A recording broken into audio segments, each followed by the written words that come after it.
Hello my dear lovely student, अगर आप देने जा रहे हैं बोर्ड एग्जाम तो इससे ज्यादा मोस्ट इंपॉर्टेंट वीडियो हो ही नहीं सकता। क्योंकि यहाँ पे देखिए हम दो बच्चे की कॉपी ले आए हैं। एक बच्चा अच्छे नंबर से पास हुआ है और ये मेरा ही स्टूडेंट है, जबकि ये देखिए बहुत कम नंबर से पास हुआ है। इसको मात्र 100 में 36 नंबर मिला है, मतलब ये फेल है, एक तरह से फेल की गिनती में है। अगर इसका 4-5 नंबर या 6 नंबर कम हो जाता तो ये छाती पीटता, अपना माथा पे हाथ रखता, बोलता मैं कहाँ मिस्टेक कर गया, फेल हो जाता। तो इतना कम नंबर लेके इसको क्या मिलेगा? कुछ नहीं मिलेगा। सब दिन ये रोते रह गया, समझ रहे हैं। 100 में 36 नंबर इसको मिला है। तो ये मेरा वीडियो नहीं देखता था, इसीलिए ऐसा हुआ। अगर ये मेरा वीडियो देखता तो इसका भी 100 में 70, 80, 85, 90 नंबर आता। तो अगर आप इस वीडियो पे आ गए हैं तो आप खुद को लक्की ही समझिए। इससे ज्यादा मोस्ट इंपॉर्टेंट वीडियो हो ही नहीं सकता। देखिए एग्जाम में टाइम मोस्ट इंपॉर्टेंट होता है भाई। आप पढ़ने लिखने में कितना भी टैलेंट क्यों ना है, कितना भी एकदम ब्रिलियंट क्यों ना है, पूरी सिलेबस की तैयारी भी कर लिया है, लेकिन भाई साहब एग्जाम में देखिए बहुत सारे क्वेश्चन रहते हैं और आपको टाइम कितना दिया जाता है? मात्र 2 घंटा, 2.5 घंटा या फिर 3 घंटा दिया जाता है। इतने कम समय में आपका पूरी जो क्वेश्चन रहता है सभी क्वेश्चन का आंसर आप नहीं दे पाते हैं, छूट जाता है, बहुत से क्वेश्चन बच जाता है। आप घर आके चिल्लाते रहते हैं। घर जब आते हैं तो आप सभी से, अपने दोस्तों से कहते रहते हैं यार ये मेरा क्वेश्चन छूट गया, अगर मेरे को 5 मिनट और मिल जाता तो ये हम क्वेश्चन का आंसर दे देते हैं। इस तरह से आप रोते रहते हैं, पछताते रहते हैं। क्यों? टाइम क्यों कम पड़ता है ये अभी से आपको जानना चाहिए। टाइम इसलिए कम पड़ जाता है क्योंकि आपको जितना दिया जाता है समय, उस टाइम आप लिमिट को, मतलब वो कहते हैं समय सीमा, आप उसका ध्यान नहीं रखते हैं। मान लीजिए जैसे ये क्वेश्चन आपके एग्जाम में आ गया, अब इस क्वेश्चन में आपको कितना टाइम देना चाहिए? मात्र 10 सेकंड देना चाहिए, 20 सेकंड देना चाहिए। अब बताइए, आप यहीं पे दे देंगे 5 मिनट तो आपका टाइम कम पड़ेगा भाई। तो इसीलिए हम कहते हैं कि टाइम एग्जाम में कम ना पड़े, एग्जाम के बाद आपको पछताना ना पड़े, इसके लिए आपको ट्रिक सीखने होंगे। ट्रिक बहुत कम समय में, जी हाँ, ट्रिक की सहायता से आप बहुत कम समय में सही ऑप्शन तक यहाँ पे पहुंच जाएंगे एग्जाम में। और एग्जाम के बाद आप मुझे याद करेंगे कि था कोई गुलशन शर्मा नाम का सर जो मुझे ट्रिक सिखाया एग्जाम में, टाइम वहां पे बहुत बचत करवाया। समझ रहे हैं? सभी क्वेश्चन आपका कवर हो जाएंगे एग्जाम में, बहुत अच्छा से एग्जाम जाएंगे आप। और इस बच्चे की तरह आपका भी आएगा, 100 में 80, 85, 70 नंबर आ जाएगा एग्जाम के बाद। आप मुझे याद करेंगे। अगर आपका गणित कमजोर है तो फिर ये वीडियो आपके लिए मोस्ट इंपॉर्टेंट है भाई। इससे ज्यादा मोस्ट इंपॉर्टेंट वीडियो कहीं पे हो ही नहीं सकता। समझ रहे हैं कि आपको हम अच्छे से सिखाते हैं, यहाँ पे ट्रिक की सहायता से सिखाते हैं। ट्रिक सीखिए भाई साहब, ट्रिक सीखिए। 1 मिनट, इसको मैं बड़ा कर लूं।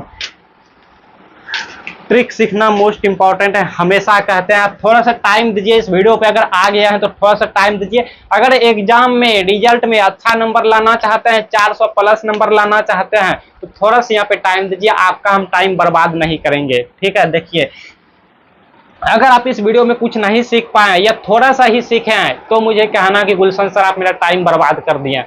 सब कुछ सिखा दूंगा और वही चीज सिखाऊंगा जो कि आए एग्जाम में काम। हम यहाँ पे फालतू क्वेश्चन नहीं लेके आते हैं, हम वही क्वेश्चन लेके आते हैं क्योंकि हमको सारे आइडियाज पता है, ठीक है। कॉपी कैसे लिखना है, किस बच्चे को ज्यादा नंबर देना है, किस बच्चे का नंबर कट कर लेना है, सब कुछ मुझे A to Z मुझे पता है। अगर आप मेरा स्टूडेंट है, पुराना स्टूडेंट है, तो आप मेरे बारे में जानते होंगे, ठीक है। आप मेरे बारे में जानते होंगे, और नहीं जानते हैं तो इस वीडियो को देखने के बाद आप चैनल पे चले जाइएगा, कुछ वीडियोज देख लीजिएगा, आपको समझ आ जाएंगे, ठीक है। तो इस बच्चे को कम नंबर मिला, इस बच्चे को ज्यादा नंबर मिला, ये सब छोड़िए और यहाँ पे सीखिए, ठीक है। बाद में बताऊंगा कम नंबर और ज्यादा नंबर क्यों मिला, क्या वजह रहा, तो पहले सीखिए। यहाँ पे समांतर श्रेणी से हम क्वेश्चन ले आए हैं जो कि क्लास 10th पेपर के लिए आपके लिए मोस्ट इंपॉर्टेंट है। समांतर थोड़ा हम समझा देते हैं, ट्रिक सिखाएंगे। मेरा मकसद है ट्रिक सिखाना, आपका टाइम बर्बाद नहीं करना। समांतर श्रेणी को हम हिंदी में क्या कहते हैं? Arithmetic progression. क्या कहते हैं भाई साहब? अर्थमेटिक प्रोग्रेशन कहते हैं। चलिए, इससे ज्यादा आपको सीखना भी नहीं है और कम भी नहीं है। अच्छा, बस फर्स्ट टर्म्स इंग्लिश में हम बोलेंगे फर्स्ट टर्म्स, तो आप समझ जाइएगा प्रथम पद, और जहां हम प्रथम पद बोलेंगे वहां पे आप समझ जाइएगा फर्स्ट टर्म्स। और फर्स्ट टर्म्स को यानी प्रथम पद को सूचित किया जाता है ए से, मतलब ए, अगर हम जहां ए लिखेंगे या फिर जो ए बोलेंगे तो आप समझ जाइएगा ए मतलब क्या? फर्स्ट टर्म्स यानी प्रथम पद। फर्स्ट टर्म्स कौन सा होता है? ये वाला होता है फर्स्ट टर्म्स, यानी फर्स्ट प्रथम पद, द्वितीय पद, तृतीय पद, चतुर्थ पद, इस तरह से होते गया है, ठीक है।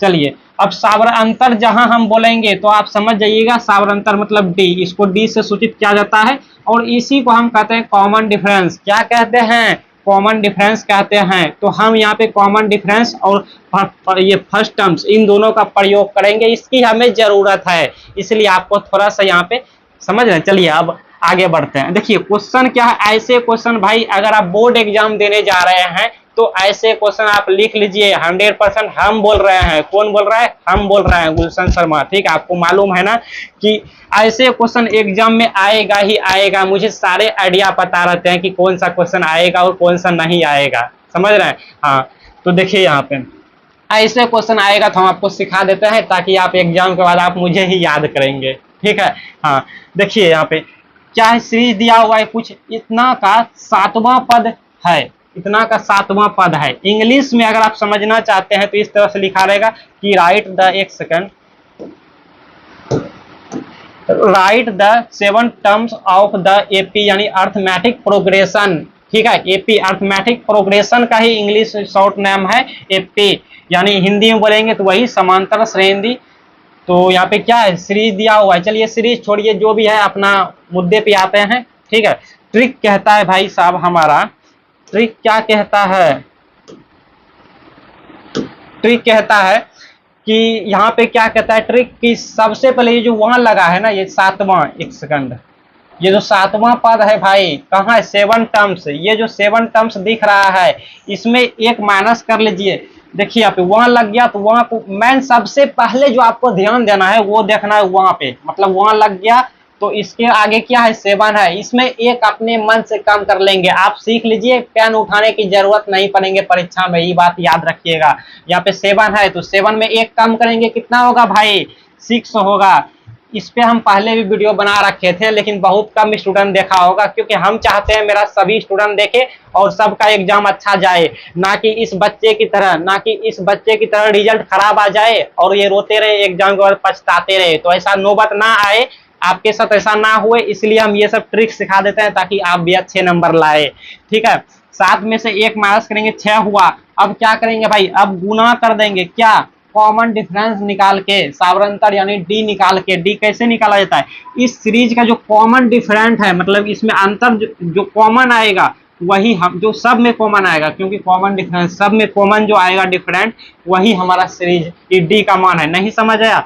जैसे देखिए ये प्रथम पद है, द्वितीय पद, तृतीय पद, ये चतुर्थ पद। तो यहाँ पे ऐसे कीजिए, मतलब कि द्वितीय पद माइनस प्रथम पद, तृतीय पद माइनस द्वितीय पद, फोर्थ पद माइनस तृतीय पद। इस तरह डी का वैल्यू निकाला जाता है। मतलब इस सीरीज में अंतर कितना है, डिफरेंट कितना है, वही हमारा डी का मान होता है। डी बराबर यहाँ पे अगर हम निकालना चाहें तो डी बराबर हो जाएगा 6 माइनस 3 कर दीजिए।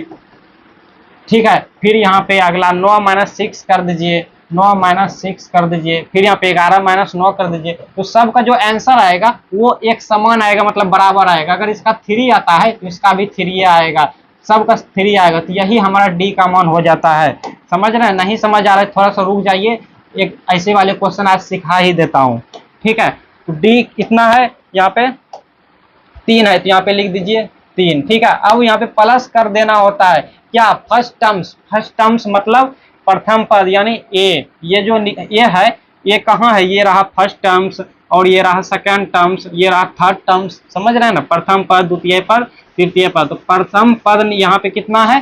3 है। यही हमारा आंसर हो जाएगा। पहले गुना करेंगे, छौतिया 18 और फिर प्लस और ये 3, कितना हो गया भाई? 21 हो गया। एक पद क्या है? 7वां पद 21 है। ये हमारा आंसर हो गया।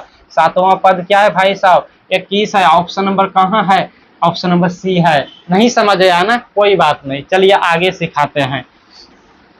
देखिए अगला क्वेश्चन है कि सीरीज दिया रहे, आपको सीरीज नहीं देखना है, ट्रिक सीखना है। ट्रिक सीखने के लिए सबसे पहले देखेंगे, ओ वहां वाला है क्वेश्चन, मतलब वहां लग गया। समझ रहे? वहां लग गया तो वहां के आगे क्या है? 20 है। 20 में एक कम कर लेंगे, कितना होगा? 19 हो जाएगा। गुड। अब गुना करना होता है, क्या करना होता है? कॉमन डिफरेंस यानी डी का मान निकाल के यहाँ पे रख देंगे। तो डी कैसे निकाला जाता है? 13 माइनस 9 करेंगे, फिर 17 माइनस 13 करेंगे, 21 माइनस 17 करेंगे। तो इन सब का जो मान आएगा, जो वैल्यू आएगा वो एक के आएगा, मतलब एक समान आएगा। जैसे कि 13 माइनस 9 कीजिए, कितना होता है? 4 हो जाता है। तो फिर 17 माइनस 13 कीजिएगा, 4 आएगा। और ये 21 माइनस 17 कीजिएगा तो इसका भी 4 आएगा। तो यही होता है हमारा डी का मान। तो डी यहाँ पे लिख दीजिए, मतलब डी का मान 4 लिख दीजिए। अब क्या करना होता है, प्लस करना होता है किसको, फर्स्ट टर्म्स को। फर्स्ट टर्म्स यहाँ पे क्या है, फर्स्ट टर्म्स हमारा ये है 9 है ना, 9 ये है 9 है, ठीक है। इसको यहाँ पे 9 लिख दीजिए। यही हमारा आंसर हो गया। पहले गुना करते हैं तब जाके जोड़ करेंगे। 76 हो जाएगा, ठीक है, प्लस यहाँ पे और 9 कर देंगे। यही हमारा आंसर होगा। कितना हुआ, 76 प्लस 9 85। लाइक ये हमारा फाइनल आंसर। देखिए इतना इजी कर दिया आपके लिए। बताइए ऐसे क्वेश्चन आपके एग्जाम में आए तो आप 5 से 10 सेकंड में नहीं पहुंच पाइएगा सही ऑप्शन तक। बताइएगा कमेंट में आप कितने सेकंड में आपके लिए एक दूंगा, मैं इसी वीडियो में आपके लिए दूंगा, ठीक है।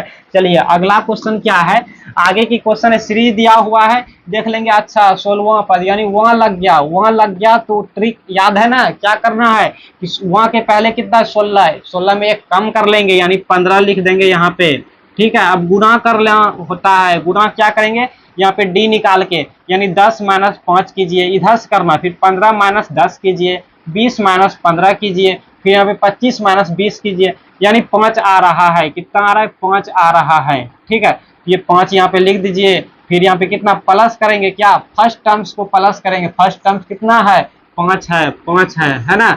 यहाँ पे 5 लिख दीजिए। पहले गुना करेंगे फिर ऐड कर देंगे, तो वही हमारा आंसर हो गया। तो कीजिए 15 गुना 5 प्लस 5 कीजिए, कितना हो रहा है, 80 हो जाएगा इसका आंसर टोटल, ठीक है। 75 प्लस 80 हो गया हमारा ऑप्शन नंबर ए। कितना इजी है। चलिए आगे की क्वेश्चन यहाँ पे ले लेते हैं। अगला क्वेश्चन क्या है, इस तरह से सीरीज है, आपको सीरीज अभी नहीं ध्यान देना। सबसे पहले देखेंगे वो 10वां पद लगा, यानी 10वां वहां लग गया। अब वहां किस में लगा है, तो वहां के आगे क्या है, 10 है। 10 में एक कम कर लेंगे अपने मन से, कितना होगा, 9 हो जाएगा। अब क्या करना होता है, गुना करना होता है, क्या कॉमन डिफरेंस निकाल के डी का मान निकालिए। यहाँ पे -15 -40 कीजिएगा इस तरह। अगर आपको यहाँ दिक्कत आ रहा है तो यहाँ भी कर सकते हैं, ठीक है। 35, ये 35 है, 35 माइनस 10 कर सकते हैं, कितना 25 आ रहा है, नहीं तो यहाँ भी कीजिए -15 लिख दीजिए, -15 और फिर माइनस दीजिए, फिर -40 है, -40 इस तरह से लिखिएगा। कितना हो गया, -15 और ये माइनस प्लस 40 हो गया। कितना हो रहा है, 25 आ रहा है। यहाँ पे 25 लिख दीजिए। फिर प्लस करना होता है, क्या ये निकाल के, मतलब फर्स्ट टर्म्स को। फर्स्ट टर्म्स यहाँ पे कितना है, -40 है, -40 है, इस तरह से लिख दीजिए, ठीक है। ऐसे अब 25 गुना 9 कीजिएगा तो कितना होगा भाई, 225 हो जाएगा। हाँ 25 गुना 8 करते हैं तो 200, और 25 गुना 9 करेंगे तो 225 हो जाएगा, ठीक है। फिर ये -40 हो जाएगा। 225 में -40 कीजिए, कितना आ रहा है भाई साहब, 185 आ रहा है क्या, 185। ये हमारा आंसर हो गया ऑप्शन नंबर बी, है ना। बहुत इजी, आपके लिए भी दूंगा, ठीक है, कमेंट बॉक्स में बताना। चलिए एक और देख लेते हैं। यहाँ पे सीरीज दिया हुआ है, सीरीज अभी रहने दीजिए।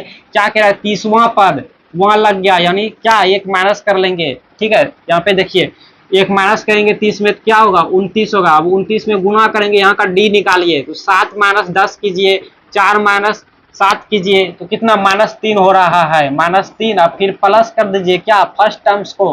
फर्स्ट टर्म्स यहाँ पे 10 है, 10 है ना, फर्स्ट टर्म्स को यहाँ पे 10 लिख दीजिए।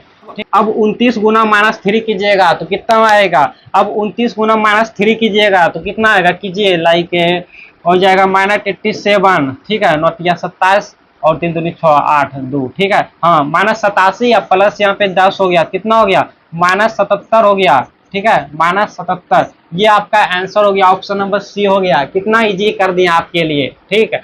देखिए आगे क्वेश्चन लेते हैं। आगे की क्वेश्चन देखिए यहाँ पे यही है कि 11वां टर्म्स यानी 11वां टर्म्स वहां लग गया तो इसमें एक माइनस कर लेंगे, कितना होगा, 10 होगा। चलिए, और हाँ एक बात आपके लिए हम बता देते हैं कि आजकल ना हम आप क्या हेल्प करना चाहते हैं ज़्यादा से ज़्यादा, इसके लिए हम एक व्हाट्सएप चैनल बना लिए हैं जहाँ पे लड़के और लड़कियां दोनों सेफ हैं। आपको नो टेंशन भाई, बेफिक्र हो के आप सभी लोग वहाँ पे ज्वाइन हो जाइए। ज्वाइन करने के लिए कुछ नहीं करना होता है, कोई 1 रुपया भी नहीं देना होता है आपको। बस इस वीडियो के डिस्क्रिप्शन में लिंक है, लिंक पे क्लिक कीजिएगा तो व्हाट्सएप पे पहुँच जाइएगा, वहाँ आपको बस फॉलो कर लेना है। इससे क्या होगा कि आप मेरा दोस्त बन गए, हम आपका दोस्त बन गए। उस ग्रुप में, उस चैनल में हम मोस्ट इंपॉर्टेंट सब लिंक भेजते रहते हैं, लिंक, वीडियो लिंक। उस वीडियो सबको अगर आप देखते हैं तो भाई फेल होने की चिंता तो दूर की बात है, आपका अच्छे से अच्छे नंबर आएगा, ठीक है। और हाँ, बहुत सारे टीचर्स को मैंने देखे कि 1-2 साल पहले से इंस्टाग्राम पे एक्टिव था, तो मुझे नहीं मालूम था कि टीचर लोग को भी इंस्टाग्राम पे एक्टिव रहना चाहिए, आईडी बनाना चाहिए, तो मैंने नहीं बनाया था। तो अब मुझे पता चला तो मैंने सोचा चलो इंस्टाग्राम पे भी आईडी बना लेता हूँ। तो आप लोग अगर इंस्टाग्राम चलाते हैं तो आप मुझे वहां भी फॉलो कर सकते हैं, आप मुझे वहां से दोस्ती कर सकते हैं। और जो भी वो क्या कहता है इनबॉक्स, जो भी इनबॉक्स में पूछेंगे हम सभी का रिप्लाई देते हैं, फ्री टाइम में आपको भी रिप्लाई मिलेंगे। अगर आप हमसे बात करना चाहते हैं तो इंस्टाग्राम पे मुझे फॉलो करके रखिए, यहाँ पे कहीं आईडी नाम आता होगा, ठीक है। चलिए ये क्वेश्चन आपके लिए रहने देते हैं। अगर आप यहाँ तक वीडियो देख लिए हैं, योर सेल्फ हम दे दिए आपके लिए, ठीक है। जल्दी से कमेंट बॉक्स में बताइए, अगर आप सही बता देते हैं तो हम समझ जाएंगे आप सीख लिए हैं और यहाँ तक वीडियो देख लिए हैं।